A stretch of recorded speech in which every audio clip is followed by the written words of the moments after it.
सप्तकाञ्चन गौराङ्गी राधे वृन्दावनेश्वरी वृषभानुसुते देवी प्रणमामि हरिप्रिये। हे कृष्ण करुणा सिन्धु दीनबन्धु जगतपते गोपेश गोपिकाकान्त রাধাকান্ত নমস্তুতে। আমরা পড়ছি স্বামী অচ্যুতানন্দ বিরচিত হৃদি বৃন্দাবনে।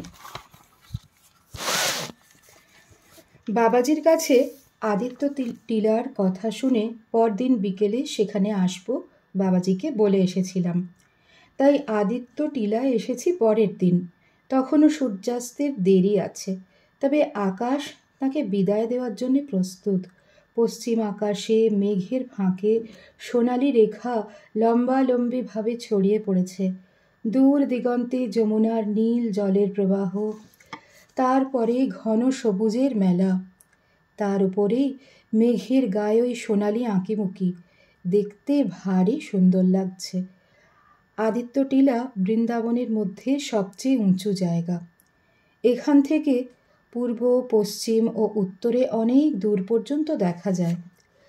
আগের দিন বাবাজির ঘরে তার গোপালের বৈকালিক ভোগের মাখন মিছরি প্রসাদ পেয়ে ফেরবার সময় পরদিন আদিত্য টিলায় আসবো বলায় এখানকার একজনের সঙ্গে তিনি আলাপ করিয়ে দেবেন বলেছিলেন তার কাছে বর্তমান বৃন্দাবনের যারা আবিষ্কর্তা সেই গৌড়ীয় সপ্ত গোস্বামীদের আরাধ্য দেবতার সম্বন্ধে কিছু জানা যেতে পারে। টিলার কাছে এসে পৌঁছে বাবাজিকে দেখতে পেলাম না। এই টিলাতেই সাধক প্রবর সনাতন গোস্বামীজির প্রাণধন মদনমোহনের বিগ্রহ প্রতিষ্ঠিত হয়। এই টিলার নিচেই আছে গোস্বামীজির সমাধি। এখনও এই অঞ্চলে বেশ কিছু প্রাচীন বৈষ্ণব বাবাজি ছোট ছোট কুঠিয়ায় সাধন ভজন করেন। আমি বসেছিলাম টিলার প্রান্তে। পিছনে দুটি প্রাচীন ভগ্ন মন্দিরের জীর্ণাবশেষ, তার দক্ষিণে এক বৈষ্ণব সাধকের আশ্রম। টিলার নিচ দিয়ে আগে যমুনা প্রবাহিতা ছিলেন, এখন দূরে সরে গেছেন।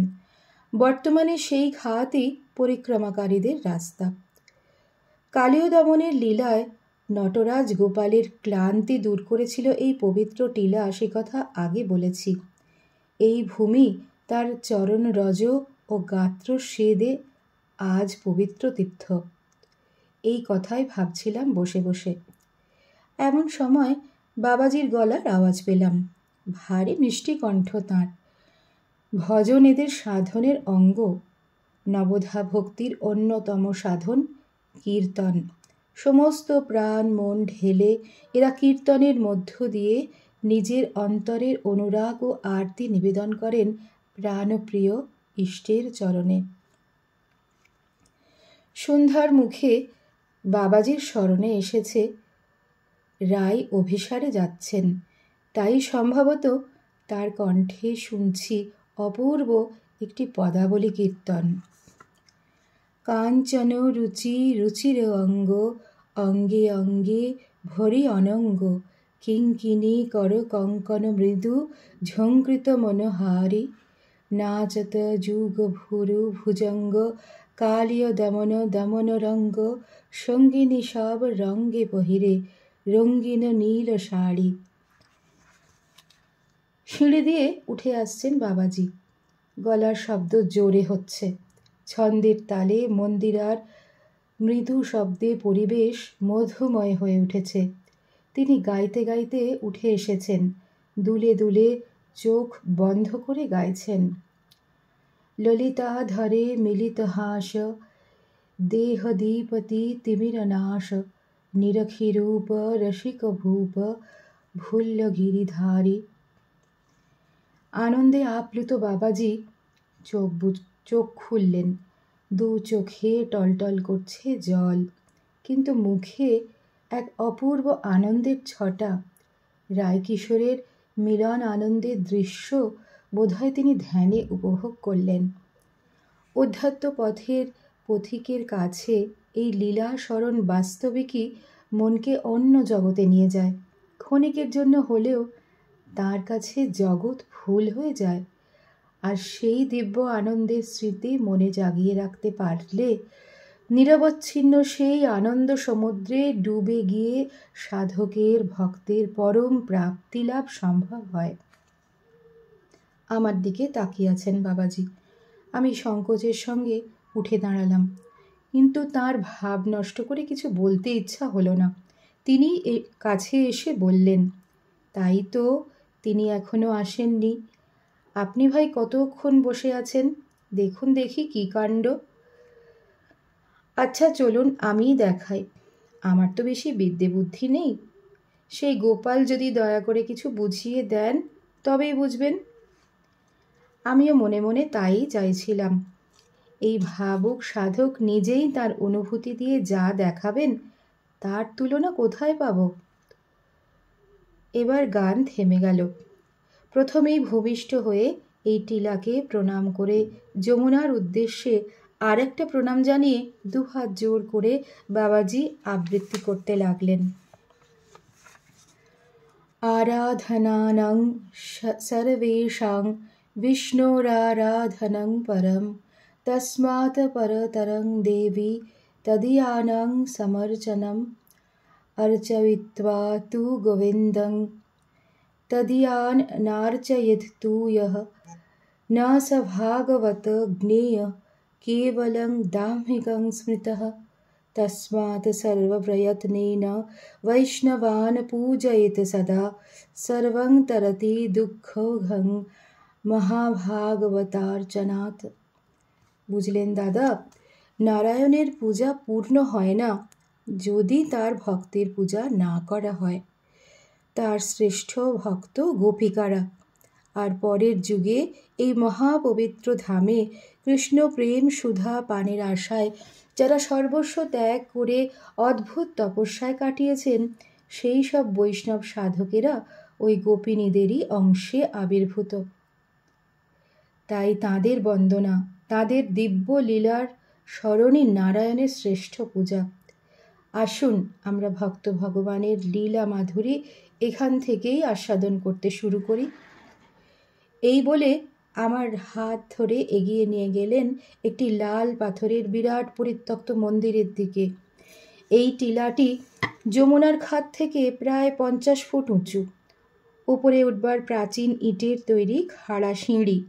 সিঁড়ির শেষ প্রান্তে একটি তোরণ, সেটিও বহু প্রাচীন। তারপরেই সমতল ক্ষেত্র, এই আদিত্য টিলা বা প্রস্কন্দন তীর্থ। বৃন্দাবনে পরবর্তী যুগে যেসব সাধু মহাত্মার ভজনস্থলী এই তীর্থকে মহিমান্বিত করেছে তার মধ্যে এই স্থানটি অগ্রগণ্য। এটি স্বর গোস্বামীর অন্যতম অসাধারণ ত্যাগী সাধক সনাতন গোস্বামীজির ভজনস্থলী এবং তাঁর প্রতিষ্ঠিত শ্রী মদন গোপালের অধিষ্ঠান ভূমি। বাবাজি আমাকে এনে দাঁড় করিয়েছেন সেই ভগ্নাবশিষ্ট প্রাচীন মন্দিরের দ্বার দেশে। চোখে এক অদ্ভুত আবেশ।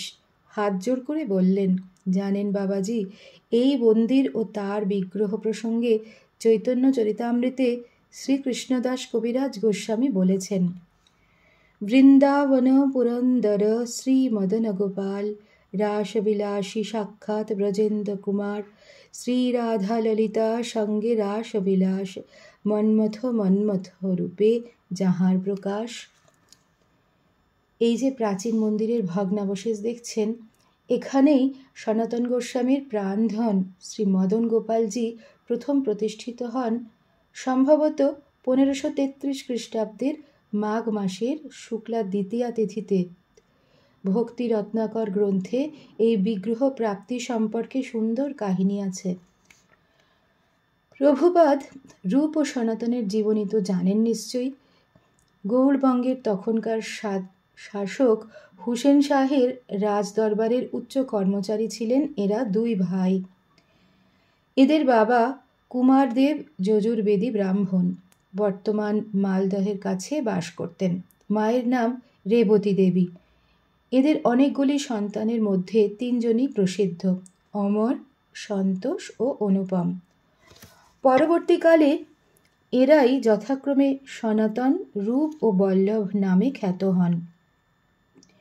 অমর 1488 খ্রিস্টাব্দে এবং সন্তোষ 1499 খ্রিস্টাব্দে জন্মগ্রহণ করেন। এদের জন্মসাল সম্পর্কে ভিন্ন মতও আছে। অনুপম ছিলেন সর্বকনিষ্ঠ, তিনি বিবাহিত ছিলেন, তবে রূপ ও সনাতনের বিবাহ সম্পর্কে কিছু জানা যায় না। সনাতন রাজদরবারের প্রধানমন্ত্রী বা শাকর মল্লিক, রূপ দবির খাস বা রাজস্ব বিভাগের কর্তা ও অনুপম ট্যাক্সশালের অধ্যক্ষ হিসেবে কাজ করতেন। এই অনুপম বা বল্লভের পুত্রই হলেন শ্রী জীব গোস্বামী। এইসব কর্মাধ্যক্ষতার সময়েই দৈব বিধানে শ্রী চৈতন্য মহাপ্রভু সপরিকর উত্তরবঙ্গ পর্যটনকালে মালদহ শহর থেকে 10 মাইল দূরে রামকেলি গ্রামে আগমন করেন ও তাঁর এই চিহ্নিত পার্শ্বদের দর্শনদানে কৃপা করেন। অমর ও সন্তোষের নতুন নামকরণ তিনিই করেন। তারপর থেকেই রূপ সনাতনের মনে পার্থিব বিষয়ের প্রতি বিরাগ বাড়তে থাকে। নবাব হুসেন শাহ কোনোভাবে তাদের এই মানসিক অবস্থার কথা জানতে পেরে তাদের মন ফেরাবার অনেক চেষ্টা করেন। 26 বছর বয়সে সনাতনের মনে প্রবল নির্বেদ উপস্থিত হওয়ায় তিনি সংসার ত্যাগ করেন। অনেক ঘটনা প্রবাহের মধ্যে দিয়ে অশেষ রাজকীয় নির্যাতন ভোগ করে কৌশলে রাজ কারাগার থেকে পালিয়ে ভৃত্য ঈশানকে সঙ্গে নিয়ে তিনি গঙ্গার তীর ধরে পদব্রজে বৃন্দাবন অভিমুখে যাত্রা করলেন। এর আগেই কনিষ্ঠ ভ্রাতা রূপ ও অনুপমকে সঙ্গে নিয়ে কৌশলে পালিয়ে গিয়ে মহাপ্রভুর সাথে মিলিত হওয়ার উদ্দেশ্যে বৃন্দাবনের পথে যাত্রা করেন এবং সেই বৃত্তান্ত পত্রের আকারে গোপনে সনাতনকে জানিয়ে দিয়ে আসেন। রূপই সর্বপ্রথম প্রয়াগ তীর্থে এলাহাবাদ শ্রী চৈতন্য মহাপ্রভুর সাথে মিলিত হয়ে তাঁর কৃপা লাভ করেন। প্রয়াগের গঙ্গা তীরে দশাশ্বমেধ ঘাট নামক স্থানটি আজও গৌড়ীয় বৈষ্ণব সমাজে শ্রীরূপ শিক্ষাস্থলী বলে পরিচিত। প্রয়াগের বেণীমাধব মন্দিরের কাছেই এই স্থান। রূপের নির্দেশ মতো সনাতন একাকী গঙ্গার তীর ধরে বারাণসীতে এসে উপস্থিত হন। এখানেই চন্দ্রশেখরের গৃহে তার শ্রী চৈতন্য মহাপ্রভুর দর্শন লাভ হয়। 1515 খ্রিস্টাব্দের ফাল্গুনের শেষে এই দর্শন হয়। বৈরাগ্য প্রেরণার উদ্দীপক সেই মিলন লীলা বড়ই মর্মস্পর্শী। এখানেই মহাপ্রভুর নির্দেশ মতো সনাতন সর্বত্যাগীর বেশে মস্তক মুণ্ডন করে ডোর, কৌপিন ও গেরুয়া অঙ্গবাস ধারণ করেন। অবিমুক্ত পুরী, বিশ্বনাথের আনন্দ কানন কাশীধামেই সনাতন একে একে মহাপ্রভুকে নানা প্রশ্ন করে শ্রীকৃষ্ণের স্বরূপ, মাধুর্য, ঐশ্বর্য ও ভক্তিরস ইত্যাদি বিষয়ের সিদ্ধান্তগুলি জেনে নেন। কাশীতে গঙ্গা তীরে দশাশ্বমেধ ঘাটে 2 মাস কাল ধরে শ্রীকৃষ্ণ চরণ কমল প্রাপ্তির উপায় হিসেবে মহাপ্রভু সনাতনকে যে উপদেশ দেন সেইগুলি বৈষ্ণব সমাজে শ্রী সনাতন শিক্ষা নামে বহু খ্যাত। এইভাবে সনাতনকে বৈষ্ণব তত্ত্বের গূঢ় রহস্য উপদেশ করে মহাপ্রভু তাঁকে বলেন, তোমার ভাই রূপকে আমি প্রয়াগে শ্রীকৃষ্ণ রসের কথা বলেছি, এখন তুমি বৃন্দাবনে যাও। তোমাকে আমি 4টি কাজের ভার দিচ্ছি। প্রথম, জগতে শুদ্ধা ভক্তির দৃষ্টান্ত স্থাপন। দ্বিতীয়, মথুরা মণ্ডলের লুপ্ত তীর্থ উদ্ধার ও স্থান নিরূপণ। তৃতীয়, শ্রী বৃন্দাবনের শ্রীকৃষ্ণ বিগ্রহ প্রকটন। চতুর্থ, বৈষ্ণব স্মৃতিগ্রন্থ সংকলন, বৈষ্ণব সদাচার প্রবর্তন ও প্রচার। কথাগুলি বলে তার মাথায় হাত রেখে মহাপ্রভু আশীর্বাদ করে বললেন, তোমার দ্বারা এই সকল সিদ্ধান্ত স্ফূর্তি লাভ করুক। মহাপ্রভু তাকে আরও বলেছিলেন, তুমি বৃন্দাবনে যাও, সেখানে কাঁথা করঙ্গিয়া মোর কাঙ্গাল ভক্তগণ বৃন্দাবনে আইলে তাদের করিহ পালন। অতএব তুমি বৃন্দাবনে যাত্রা করো। মহাপ্রভুর কৃপা শক্তি লাভ করে ও তার ইচ্ছা পূর্ণ করবার সংকল্প নিয়ে শ্রী সনাতন বৃন্দাবন যাত্রা করলেন। যথাসময় মথুরাতে পৌঁছে তিনি সুবুদ্ধি রায়ের দেখা পেলেন। এই সুবুদ্ধি রায়ই মহাপ্রভুর প্রেরিত গৌড়ীয় বৈষ্ণবদের মধ্যে প্রথম ব্যক্তি যিনি ব্রজে এসে তপস্যা শুরু করেন। তারপরেই আসেন লোকনাথ গোস্বামী ও ভূগর্ভ গোস্বামী প্রমুখ। এদেরও পরে আসেন রূপ ও বল্লভ। এরা সনাতনের খোঁজে বৃন্দাবনে চলে আসেন, কিন্তু তাকে না পেয়ে নীলাচলের পথে মহাপ্রভুর দর্শনে চলে যান। সেখান থেকে মহাপ্রভুর কৃপা লাভ করে পুনরায় প্রত্যাবর্তন করেন বৃন্দাবনের পথে। ইতোমধ্যে সনাতন বৃন্দাবনে পৌঁছে মহাপ্রভুর নির্দেশ মতো শ্রী মথুরা মাহাত্ম্য বলে একখানি বহু প্রাচীন শাস্ত্রগ্রন্থ সংগ্রহ করে লীলা ধ্যানে তন্ময় হয়ে বনে বনে ঘুরে লুপ্ত তীর্থ নির্ণয় করতে শুরু করেন। কিছুদিন পরে সনাতনের মনে মহাপ্রভুর দর্শনের আকাঙ্ক্ষা প্রবল হওয়ায় তিনিও দুর্গম পথ ধরে জীর্ণ শীর্ণ দেহে নীলাচলে মহাপ্রভুর চরণ প্রান্তে গিয়ে হাজির হন। এখানে এসেই তিনি জানতে পারেন কনিষ্ঠ ভ্রাতা বল্লভ অনুপম দেহত্যাগ করেছেন। নীলাচলে থাকার সময় তিনি হরিদাস গোস্বামীর কুঠিয়ায় থাকতেন ও দৈন্যভাবে জগন্নাথ মন্দিরের ভিতরে না গিয়ে দূর থেকেই মন্দিরের চূড়া ও চক্র দর্শন করে সাষ্টাঙ্গ প্রণাম জানাতেন। এই নীলাচলে বাসকালেই মহাপ্রভু তাঁকে পুনর্বার বহু উপদেশ দানে কৃতার্থ করে বৃন্দাবনে ফিরে যাবার নির্দেশ দেন। সেটি 1515 খ্রিস্টাব্দের ঘটনা। তখন সনাতনের বয়স 27 বছর। এই সময় রূপও প্রায় 1 বছর পর গৌড় দেশ থেকে বৃন্দাবনে এসে উপস্থিত হন। দুই ভাই মিলে নানা স্থান থেকে নানা শাস্ত্রগ্রন্থ এনে ও নিজেদের ধ্যানে তা মিলিয়ে নিয়ে লুপ্ত তীর্থসমূহ উদ্ধার করতে থাকেন। এর কিছুদিন পরেই নীলাচল থেকে মহাপ্রভুর নির্দেশে জগদানন্দ বৃন্দাবনে আসেন এবং মাস দুয়েক আদিত্য টিলায় সনাতনের সঙ্গে বাস করেন। মহাপ্রভু তার মাধ্যমে খবর দিয়েছিলেন, আমি শীঘ্রই বৃন্দাবনে যাব, আমার জন্য সনাতন যেন থাকার ব্যবস্থা করে রাখে।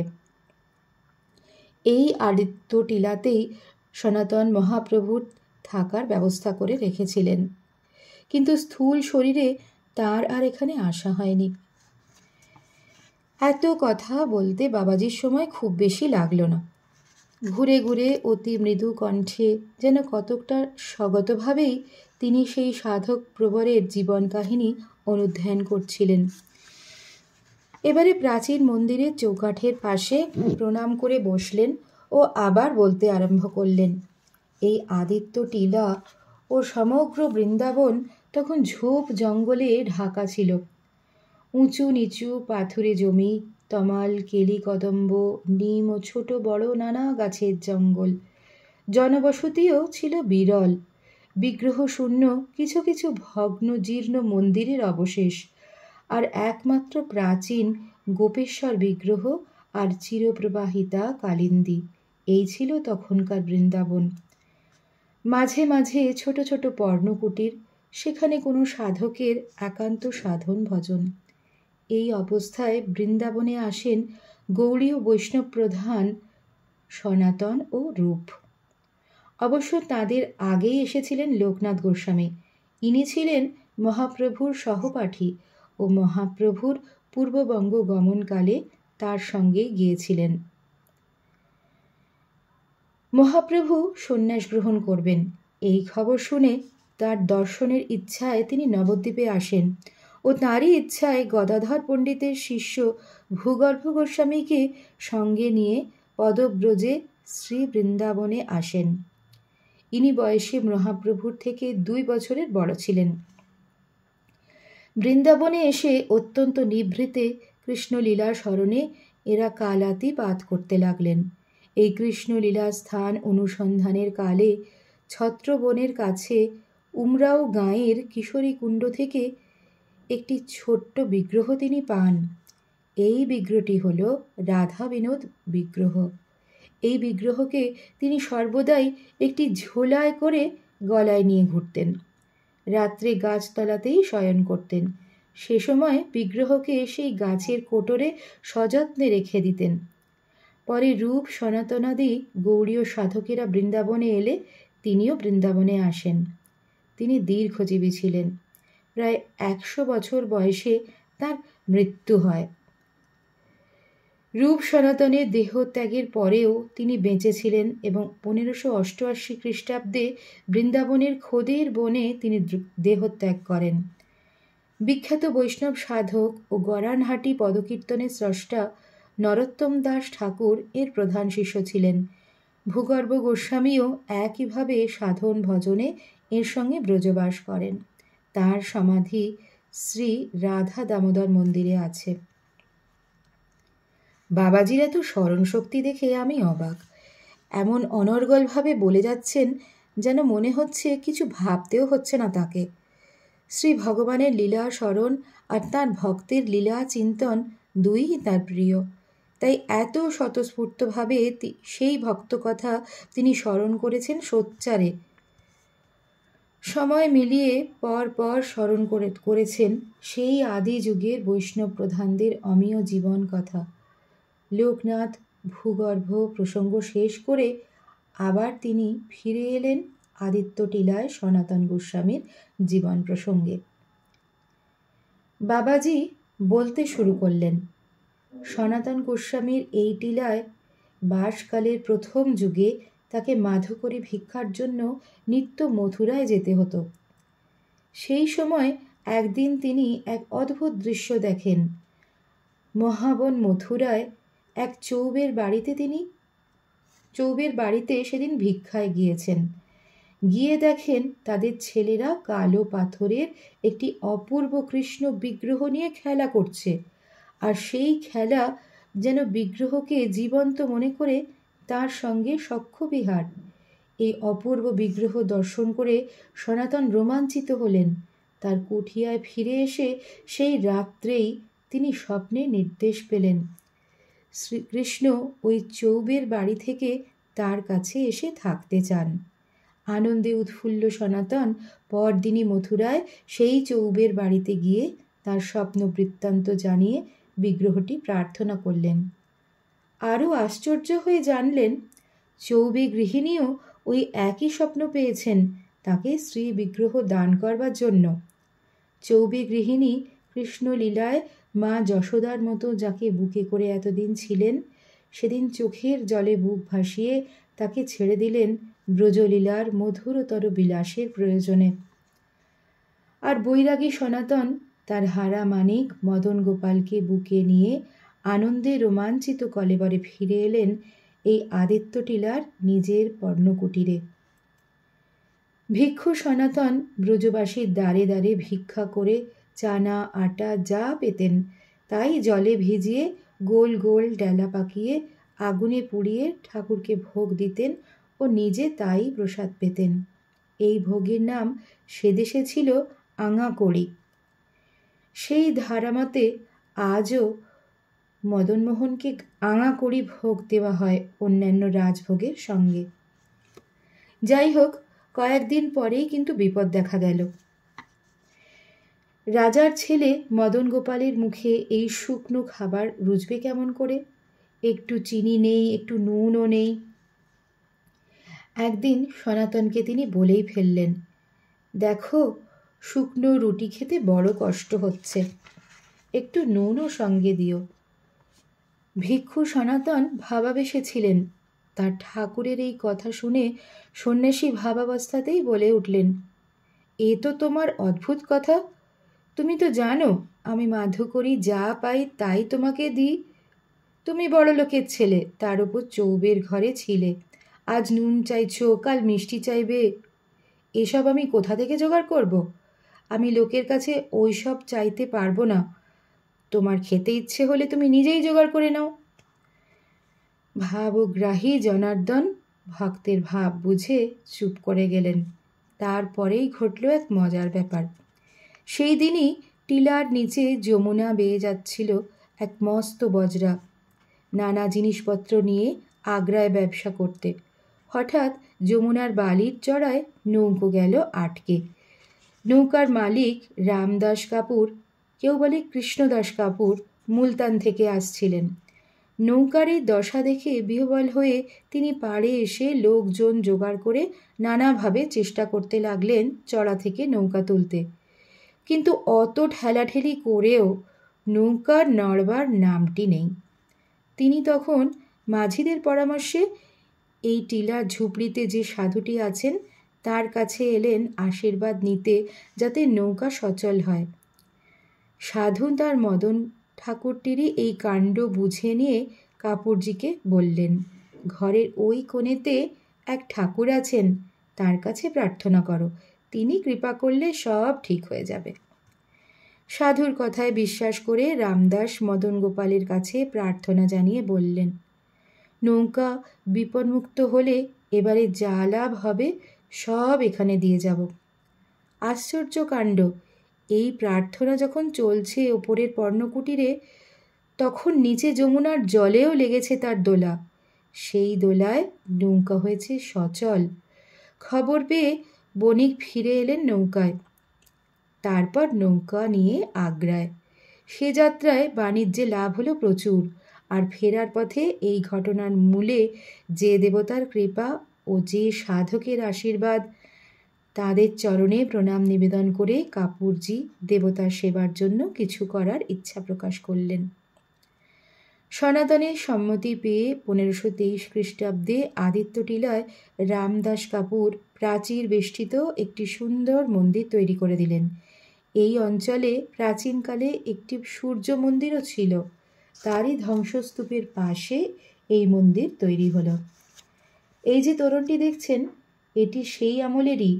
আর এই সুদৃশ্য অথচ জীর্ণ বর্তমানে পরিত্যক্ত নাট মন্দিরটি হচ্ছে রামদাস কাপুরের তৈরি। এর ভিতরের মাপ হলো 57 ফুট লম্বা ও 20 ফুট চওড়া। এর উচ্চতা 22 ফুট, আর গর্ভমন্দিরের উচ্চতা ছিল এর দ্বিগুণ। পশ্চিমে জগমোহন 20 ফুট বাই 20 ফুট, যার চূড়া ভেঙে গিয়েছে। তারও পশ্চিমে ছিল মূল মন্দির, সেটি বর্তমানে ধ্বংসপ্রাপ্ত। সে যাই হোক, রামদাস কাপুর এই মন্দির ও সেবার সুবন্দোবস্ত করার পর কিন্তু বৈরাগ্য ব্রতধারী সাধক সনাতন এই ব্যবস্থার সঙ্গে নিজেকে খাপ খাইয়ে নিতে পারেননি। বিষয় বিরাগী সন্ন্যাসী এই ঐশ্বর্য ও নিয়ম নিষ্ঠার সেবার ঊর্ধ্বে বিরাজ করতেন। সেই জন্য এই দেব সেবার ভার তিনি দিলেন তার এক অন্তরঙ্গ সেবক কৃষ্ণদাস ব্রহ্মচারীকে। তাকে ভার দিয়ে নিজে মন্দিরের পিছনে একটি ছোট কুঠুরিতে চলে গেলেন সাধন ভজনের জন্য। ওই যে নাট মন্দিরের উত্তরে দেখছেন সেই ছোট কুঠুরি, যার ভিতরে সোজা হয়ে দাঁড়ালে মাথা ঠেকে যায়, এখন সেখানে শ্রী রাধা কৃষ্ণের বিগ্রহ পূজা হচ্ছে। আর সনাতনের একটি কল্পিত পট রেখে দেওয়া হয়েছে। সেই কুঠুরি আজও আছে, ভজনানন্দী মহাতপস্বীর একান্ত সাধন কুঠির। তার পিছনে রয়েছে আরও কয়েকটি ছোট ছোট ঘর, একটি ফুলের বাগান। সেখানে এখন কয়েকজন বাবাজি আশ্রম করে আছেন। সনাতন গোস্বামী এই কুঠিয়ায় থাকতেন। মাঝে মাঝে চলে যেতেন কখনো রাধাকুণ্ড বা পাবন সরোবরের ধারে। তবে যেখানেই থাকুন তার নিত্যকৃত্য ছিল দুটি, একটি প্রত্যহ গিরি গোবর্ধন পরিক্রমা করা, অন্যটি প্রতি সন্ধ্যায় গোপেশ্বর মহাদেব দর্শন। যতদিন শরীর সমর্থ ছিল প্রতিদিন এই রুটিন তার ছিল বাঁধা। কিন্তু জীবনের শেষ দিকে শরীর যখন অসমর্থ হয়ে পড়ল, তখন একদিন এক গোপবালক বেশে স্বয়ং মদন মোহন এসে তাকে একটি শ্রী গোবর্ধনের শিলা দিয়ে বললেন, এত কষ্ট করে নিত্য আর গোবর্ধন পরিক্রমা করতে হবে না, এই শিলাটিকে পরিক্রমা করলেই পুরো পরিক্রমা হবে।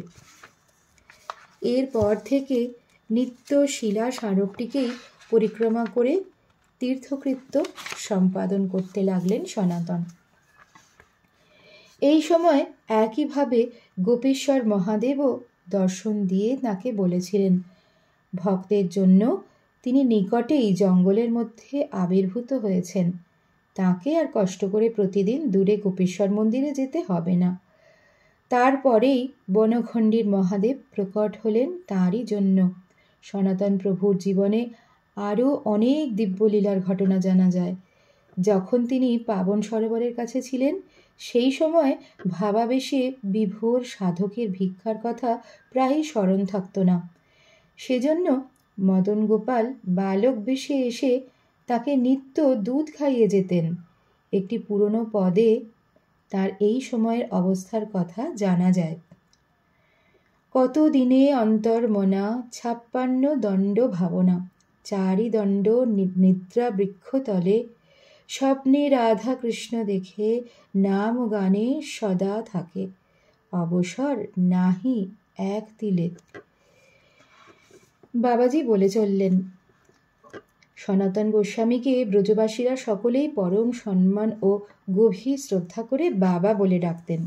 তার কঠোর বৈরাগ্য নিয়ে বৃন্দাবনে বহু কাহিনী প্রচলিত। তার মধ্যে বাংলা স্পর্শমণি কবিতার কথা নিশ্চয়ই আপনি জানেন।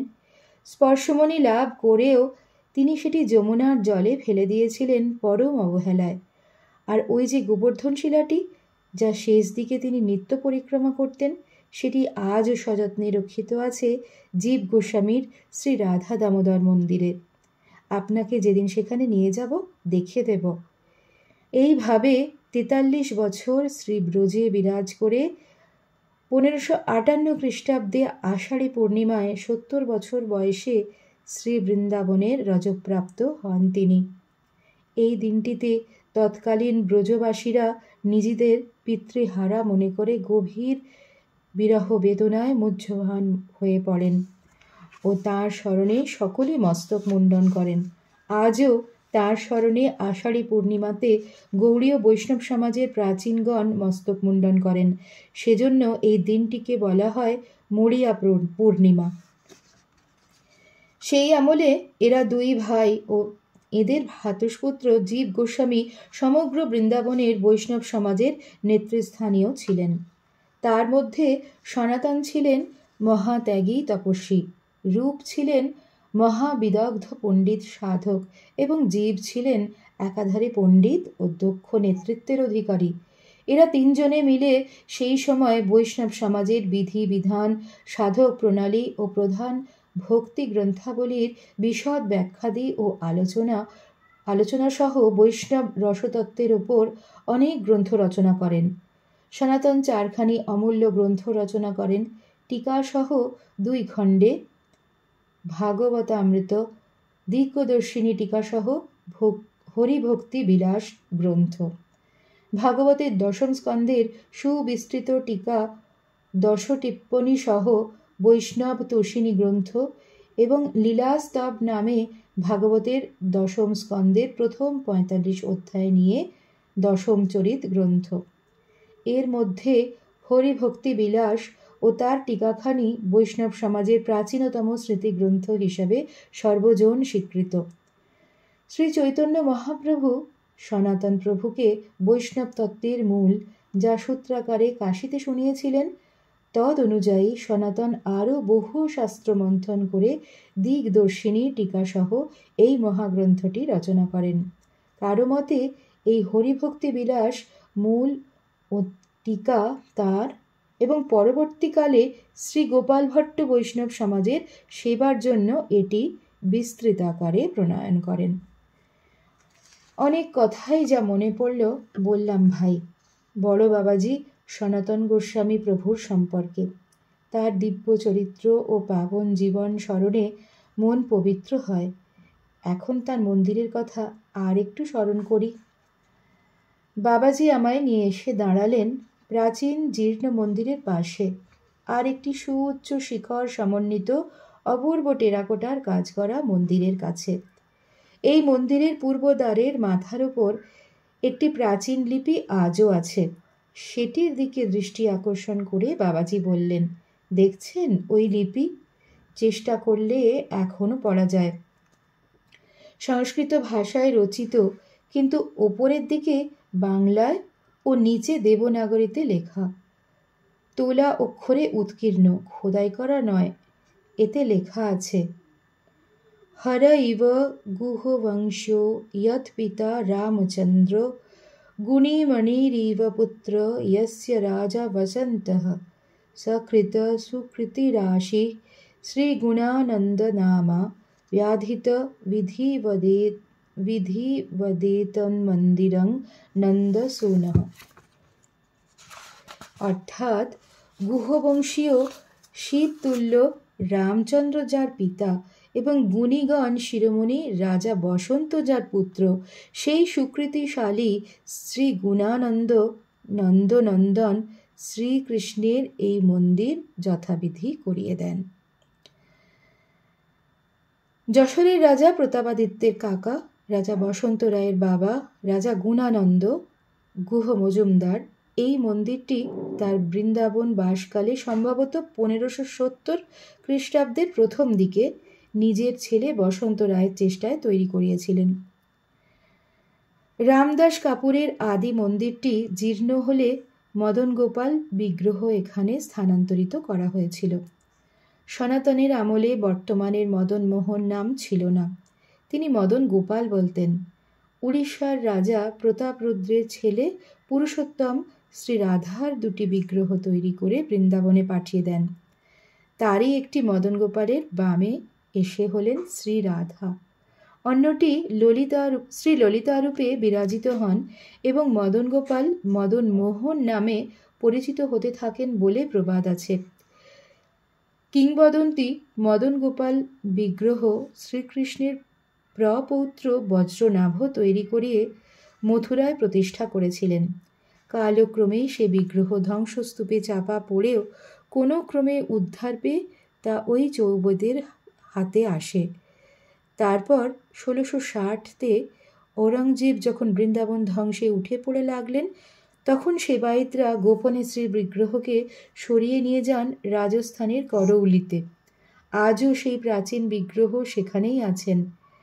তারপরে 1707 খ্রিস্টাব্দে বৃন্দাবনে আরেকটি মন্দির হয়, সেখানে প্রতিনিধি বিগ্রহ স্থাপিত হয়। কালক্রমে সেই মন্দিরও ধ্বংসপ্রাপ্ত হলে 1823 খ্রিস্টাব্দে বর্তমানে আদিত্য টিলার নিচে এখন যে মন্দির, সেই মন্দির প্রতিষ্ঠা করেন এক বাঙালি জমিদার নন্দকুমার বসু। তিনি বৃন্দাবনের বিখ্যাত গোবিন্দজির মন্দির এবং গোপীনাথজির মন্দিরও প্রতিষ্ঠা করেন। এইসব মন্দিরের আদি বিগ্রহ মুসলমানের অত্যাচারের ভয়ে অন্যত্র স্থানান্তরিত হওয়ায় বর্তমানে প্রতিনিধি বিগ্রহ আছেন। সেবায়েতরা সবাই বাঙালি ও মুর্শিদাবাদ জেলার এক গ্রামের ব্রাহ্মণ সন্তান। বলতে বলতে সিঁড়ি বেয়ে টিলা থেকে নেমে এলেন বাবাজি। একটু ডান দিকে মোড় নিয়েই একটি প্রাচীর ঘেরা চত্বরে প্রবেশ করলেন আমাকে নিয়ে। এটি বহু প্রাচীন, দেখেই বোঝা যায়। দরজা থেকে একটু নেমে মূল চত্বরে যেতে হয়। বাঁদিকে অতি প্রাচীন কয়েকটি কুঠুরি, ডান দিকেও কয়েকটি পুরনো ঘর, কয়েকটি বহু প্রাচীন গাছ, আর চত্বরের মাঝে একটি আয়তাকার একতলা ঘর। মাঝখানে একটি দরজা, দুদিকে দুটি জানলা। ঘরের মাঝে একটি বেদি হাতখানেক উঁচু, তার ওপর অর্ধগোলাকৃতি উঁচু ঢিপির মতো একটি নামাবলী দিয়ে ঢাকা, আর তার উপর অনেকগুলি তুলসী কাঠের মালা দেওয়া। এক পাশে কয়েকটি কাঁথা ভাঁজ করা, পাশে একটি মাটির কমণ্ডলু, দেওয়ালের গায়ে রাধাকৃষ্ণের ছবি ও এক বৈষ্ণব বৈরাগী বাবাজির ছবি। এইটি সাধক শ্রেষ্ঠ সনাতন গোস্বামীর সমাধি স্থান। ঘরের পরিবেশ আজও গম্ভীর, চারিদিকে অনেক গাছপালা। সমাধি পীঠের বাইরে আরও অনেক ছোট বড় বৈষ্ণব বাবাজির সমাধি। এই ঘরে এসে, এই পবিত্র পরিবেশে আপনা থেকেই মন শান্ত হয়ে যায়। বাবাজিকে জিজ্ঞাসা করলাম, এখানে একটু বসা যেতে পারে কিনা।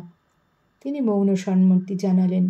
আমি ঘরের এক কোণে একটু বসার জায়গা করে নিয়ে বসে ভাবতে লাগলাম সেই মানুষটির কথা, যিনি বিরাট রাজ ঐশ্বর্য সম্মান সব কিছু ছেড়ে দিয়ে এক বস্ত্রে বেরিয়ে এসেছিলেন চৈতন্যদেবের আকর্ষণে। শেষে তাঁরই আদেশে তাঁকেও ছেড়ে আসতে হয়েছিল এই জঙ্গলে ভিক্ষুকের বেশে। তারপর প্রেম বিরহ বিবশ ভাবময় তপস্যাপুত একটি দীর্ঘ জীবন কাটিয়ে সমগ্র ভক্ত সমাজের কাছে এক অনবদ্য আদর্শ স্থাপন করে গেলেন। মনে মনে স্মরণ করলাম তারই কনিষ্ঠ সহোদর রূপে রচিত একটি প্রণাম মন্ত্র।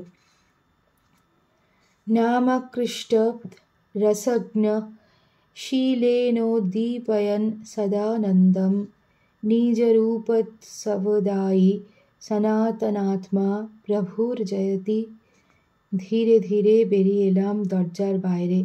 সাধক শ্রেষ্ঠ সনাতনের উদ্দেশ্যে সাষ্টাঙ্গ প্রণাম জানিয়ে সেদিনের মতো বিদায় নিলাম বাবাজির কাছ থেকেও। আজ আমরা এখানেই থামি। শ্রীরামকৃষ্ণ অর্পণমস্তু।